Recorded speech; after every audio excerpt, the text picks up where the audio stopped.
What you are about to experience is out of this world. Politics, history, and of course, a lot of entertainment. It's time to rock it with the Docket.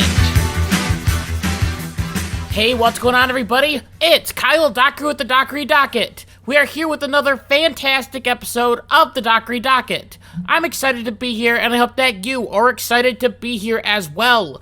And if you are excited to be here as well, make sure to go down below, hit the like button, hit the subscribe button, so then you never miss one of my videos. So we have some very interesting breaking news pertaining to, of course, the Trump hush money trial, because apparently we can't go a week without talking about it. However, this story could lead to a possible mistrial, as after the trial wrapped up, Juan Merchan, the judge in the case, wrote a letter to Trump's attorney, Todd Blanche, and the Manhattan District Attorney's Office claiming that today the court became aware of a comment that was posted on the Unified Court System's public Facebook page. As the Facebook post read, "My cousin is a juror and says Trump is getting convicted. Thank you folks for all your hard work." This post right here could spell the end of this trial, because this would mean that someone in the jury pool was spreading information to family members that shouldn't have been involved with the case at all,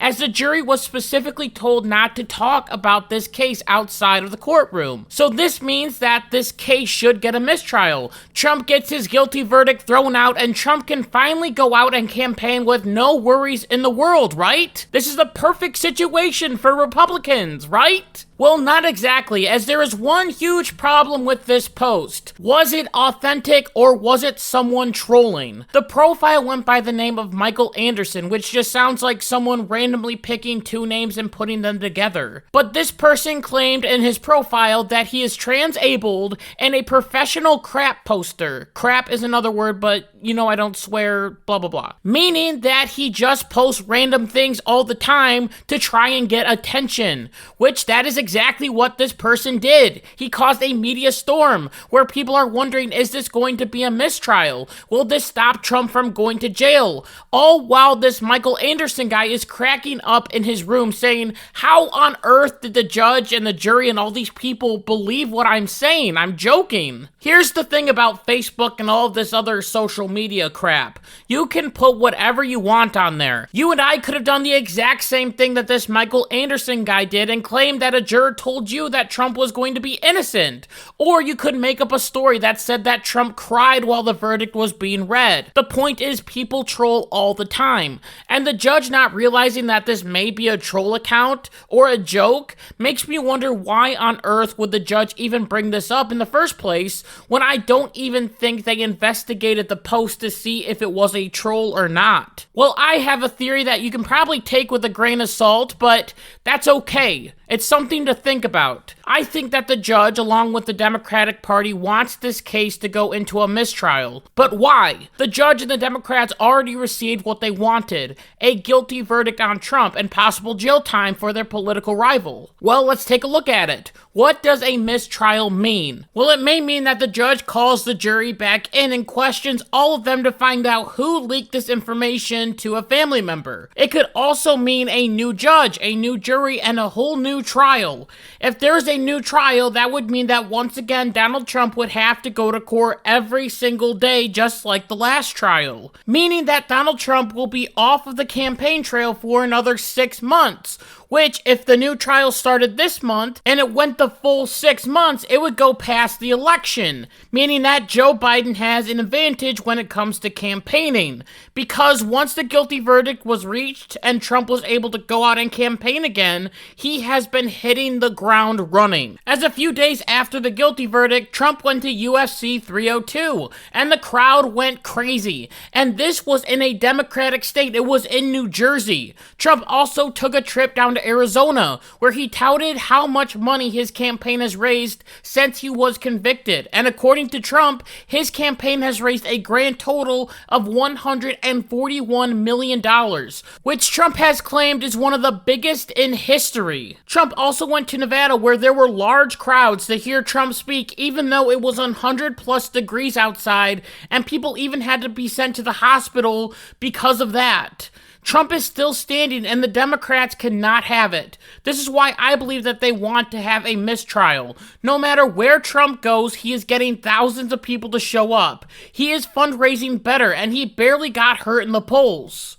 As a few days after the conviction, there were some polls that showed Trump was slumping a little bit nationally against Biden, but Biden's approval rating has hit an all-time low of 38.6%. That's the worst of any president in the United States. Trump is taking advantage of this by riding a wave in these different swing states. He's leading in Arizona and in Nevada, and recently a poll came out that showed that he was tied with Joe Biden in Virginia. Remember, the last time a Republican won Virginia was in 2004. If Donald Trump wins Virginia and these other swing states, then he will win the election. Trump is doing a great job just weeks after the verdict, and this is why Democrats are starting to wonder if it was really a good idea to convict Trump because he has exploded so much.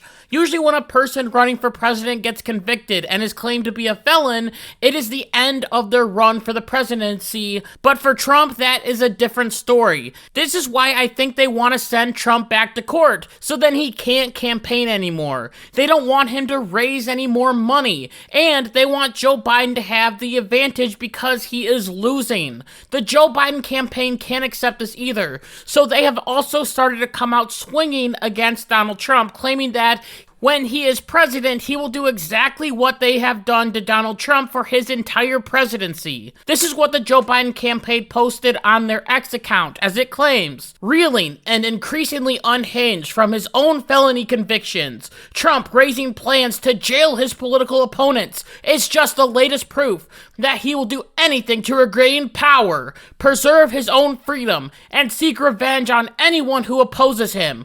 Trump is pledging to rule as a dictator on day one, which, by the way, was a joke, punish his enemies, embrace violence done on his behalf, and warns of a bloodbath if he loses. He was talking about the auto industry. I made a whole video about that. The warning signs are clear for all to see. Trump is a danger to our Constitution, a threat to our democracy, and so consumed by his own failed diminished state, he has gone off the deep end. So Trump has gone off the deep end. So wait a minute, you are telling me that if Donald Trump gets in the Oval Office again, he will authorize his DOJ to, for example, raid a former president's house, or even arrest the former president and make them stand trial, or accuse the former president of doing multiple crimes, and wanting to send that former president to jail for his entire life? I mean, that has never happened before in American history. Oh my gosh, we can't have Trump in the White House. Listen, we can see that these people are nothing but dang hypocrites.